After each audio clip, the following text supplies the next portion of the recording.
Hello good morning students. तो आज हम लोग क्वेश्चन नंबर 4 सॉल्व करेंगे। एक्सरसाइज 5.1। क्वेश्चन नंबर 4 में भी कुछ बच्चों का प्रॉब्लम है, तो उन्हें बता दूं कि ये क्वेश्चन बहुत आसान है। मतलब इतना आसान ही कहिए मत। क्वेश्चन है कि निम्नलिखित संख्याओं में से कौन कौन पूर्ण वर्ग है। देखिए ये पहला जो संख्या है 13 है। 13 का आप प्राइम फैक्टराइजेशन करो ना, क्या करोगे? 1 के टेबल से कट करोगे, चाहे 13 के टेबल से कट करोगे, 1 से कट करोगे तो 1 13 या 13। अब तो कट होगा नहीं, यानी कि 13 का आप 1 × 13 ही लिख सकते हो ना। तो ये पूर्ण वर्ग नहीं है, पूर्ण वर्ग नहीं है। अगला सेकंड जो नंबर है वो क्या है? 16 है। ध्यान दीजिएगा 16 पूर्ण वर्ग है। आप 16 क्या है? पूर्ण वर्ग। 4 का स्क्वायर कीजिए, 4 का 4 4 चौका 16, तो ये पूर्ण वर्ग हो गया। 17 का आपसे कोई पूछे कि 17 पूर्ण वर्ग है, तो नहीं, पूर्ण वर्ग नहीं है, क्योंकि 1 × 17 होता है। ओके, तो ये पूर्ण वर्ग नहीं है, पूर्ण वर्ग नहीं है।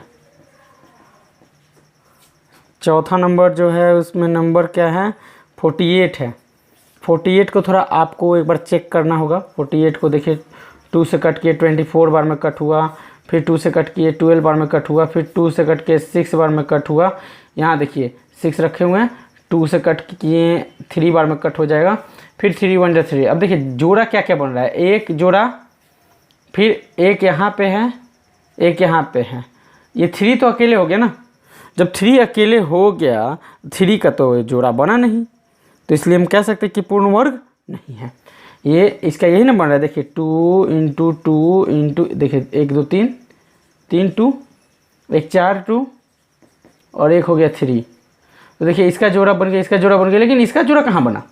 तो ये पूर्ण वर्ग नहीं है, पूर्ण वर्ग नहीं है। ध्यान दीजिए ये 49 नंबर है। 49 बताइए पूर्ण वर्ग है? पूर्ण वर्ग है। 7 को 7 से मल्टीप्लाई कीजिए, 49 होता है, तो ये पूर्ण वर्ग है। 49 के बाद एक नंबर है 64। 64 पूर्ण वर्ग है? हाँ है, 8 8 जा 64 होता है, तो ये पूर्ण वर्ग है। उसके बाद नंबर है आपका 72। 72 को एक बार आप चेक कर लीजिए कट करके। 72 को हम चेक करेंगे, ये 2 को 36 बार में, फिर 2 को 2 से ही 18 बार में, एंड फिर 2 से ये हो गया 9 बार में, 3 से 3 बार में। तो ये 2 का तो ग्रुप बन गया, इस 3 का ग्रुप बन गया, लेकिन इस 2 का ग्रुप नहीं बना है। तो जब इस 2 का ग्रुप नहीं बना तो ये पूर्ण वर्ग नहीं है। पेयर में ये है, ये भी 3 पेयर में, मतलब जोड़ा ये 2 का हो गया, ये 3 का जोड़ा हो गया, लेकिन 2 का तो जोड़ा नहीं हुआ, ये 2 का जोड़ा नहीं हुआ, तो ये पूर्ण वर्ग नहीं है। 72 पूर्ण वर्ग नहीं है।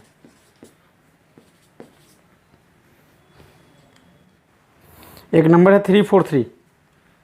343 आप 343 का जरा कीजिए तो प्राइम फैक्टराइजेशन किस टेबल से कटेगा?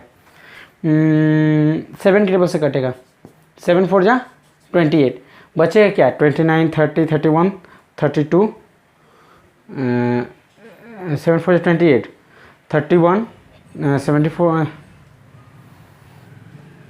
ये हो गया 7 4 जा 7 4 जा 28।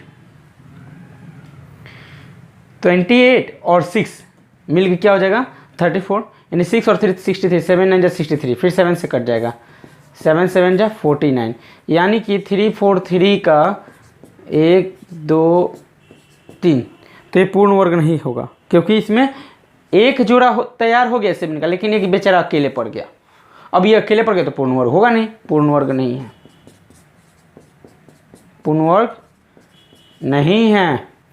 3 3 3 3 7 3 5 8, इसको आपको कट करना होगा। 3 3 7 3 5 8 है कि नहीं? तो ये पूर्ण वर्ग वैसे ही आप प्राइम फैक्टराइजेशन के हिसाब से चेक कीजिए इसको, और देखिए कि ये पूर्ण वर्ग है कि नहीं है। तो अच्छी बात है, नहीं है तो कोई बात नहीं। अभी तक मैंने इतने क्वेश्चंस को सॉल्व किया। एक मैं यहाँ पे आपको छोटा सा रूल बता दे रहा हूँ, उस रूल के अकॉर्डिंग आप बना सकते हैं। जिसके इकाई स्थान पे जिसके इकाई स्थान पर लिख लीजिएगा ये जरूर, 0 हो, 1 हो, 4 हो, 5 हो,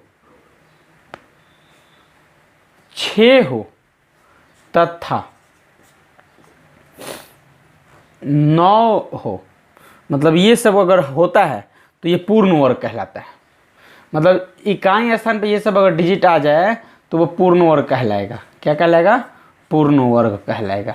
अब ध्यान दीजिए, अभी तक मैं जितना भी बताया था वो एक लॉन्ग डिवीजन मेथड से, मतलब कि इस तरह से प्राइम फैक्टराइजेशन के अकॉर्डिंग बताया, ताकि आप अगर ये सब संख्या भूल जाते हैं तो उस समय आप उस तरह से भी बना सकते हैं। लेकिन अगर ये संख्या याद करके रखते हैं तो उस तरह से आपको प्राइम फैक्टराइजेशन करने की जरूरत नहीं। जैसे 16 है तो आपको ऐसे 2 8 16 2 4 8 ऐसे काटने की कोई ज़रूरत नहीं है। बस ये अगर नंबर याद है तो, और नहीं याद है तो आप वैसे ही काट के बना सकते हैं जैसे अभी मैंने पहले बताया था। तो देखिए इसके स्थान पर, इकाई स्थान पर 8 है। क्या चाहिए? 0 1 4 5 6 तथा 9। तो ये इकाई स्थान पर 8 है तो ये पूर्ण वर्ग नहीं है। आप प्राइम फैक्टराइजेशन करने से बच गए, ये भी एक तरीका है, पूर्ण वर्ग नहीं है। तो इसे लास्ट में आप लिख लीजिएगा। अब हम अगले क्वेश्चंस को बनाएंगे।